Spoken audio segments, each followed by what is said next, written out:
What's up, guys? It's your boy Quick Stocks. As always, remember to hit those thumbs to recharge my dopamine, and we will get right into your quick stock analysis of Who's that company? It's Apple. Ticker symbol AAPL, trading for $338 a share as of June 13th, 2020, equating to nearly a $1.5 trillion market cap and a PE, or price per earnings ratio, of 26.5. It's kind of crazy to think some investors bought into Apple less than 2 months ago and have already seen a 50% profit. So what's the move? Are we taking a bite out of Apple, or are we leaving it for the worms? We all know it's a great company, but is the evaluation right? This is your quick stock analysis. As Apple makes 70% of its cash from hardware, it only makes sense to start there. And haven't y'all heard about 5G? 5G?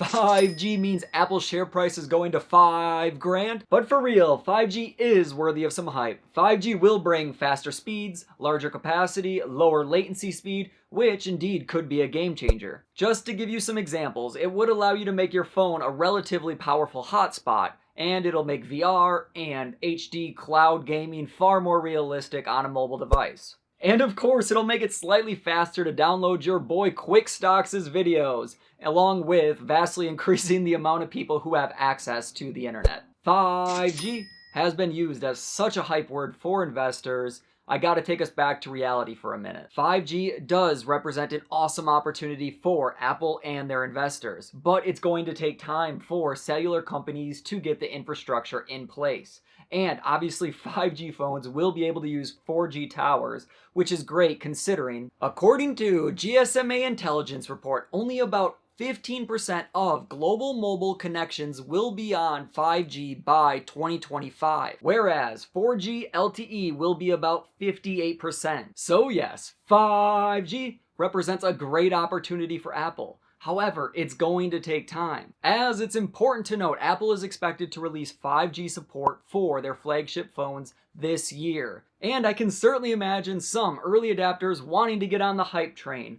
Although, I honestly don't think it's going to be a very fast transition, at least until technology is put in place. Which, considering how hyped 5G has been made out to be, if the initial numbers are disappointing, I could certainly see it affecting share price. As always, investors trade on expectations, and currently expectations are a 10 out of 10. Alright, let's quickly go over some of the catalysts for the company.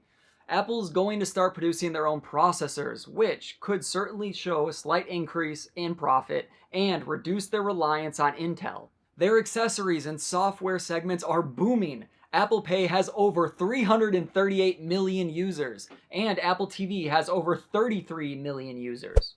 However, to note the bear case, Apple is dependent on growth in China segments, including China, Hong Kong, and Taiwan, are Apple's second largest contributors to profit, which in recent quarters have been a drag on the company's growth. Apple states this is due to weak currency exchange rates, which could certainly be the case. However, you gotta note the rise of Huawei, which can produce far cheaper phones with comparable specs, which could certainly cause problems for Apple's growth, especially in Asia. We love looking at the numbers here at Quick Stocks. However, until supercomputers take over the market, remember, humans trade on emotions. People buy companies they use and love. And let's be honest, Apple consumers have discretionary money. If they can afford a $1,000 phone, they probably have cash to buy a few shares of Apple. And on top of that, where the real money is, large institutional backing. These institutions like companies with a strong foundation, who have a solid brand name, and the 1% dividend is icing on the cake.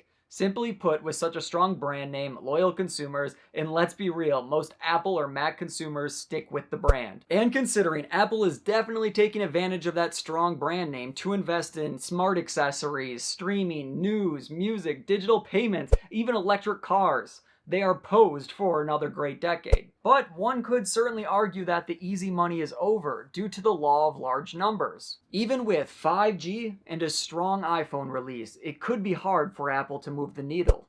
However, when you look at the rest of the market, at companies like Procter & Gamble, we see the company has a price per earnings of 61, or a company like Pepsi who has a PE of 25. The fact that Apple only has a PE of 26 is bonkers to me. Don't get me wrong though, everything in the market is overvalued, and historically speaking, in the last 5 years, Apple has traded at a price per earnings ratio of under 20. Meaning, from a historical standpoint, even Apple is significantly overvalued, which certainly is a gray area all by itself, as low interest rate environments like we are in now are extremely beneficial to companies like Apple, which certainly justifies at least some increase in its price per earnings. Anyways, I'm getting off topic. I'm just saying, if I had to choose between investing in Pepsi or Apple, it seems like a no-brainer. So with all of this in mind, what's the move? Well, it really depends on your situation. I know a lot of you just got into Apple recently, and I must say, congratulations, you made out like a bandit. And regarding starting a position in Apple, if I'm being honest, Apple is an amazing company.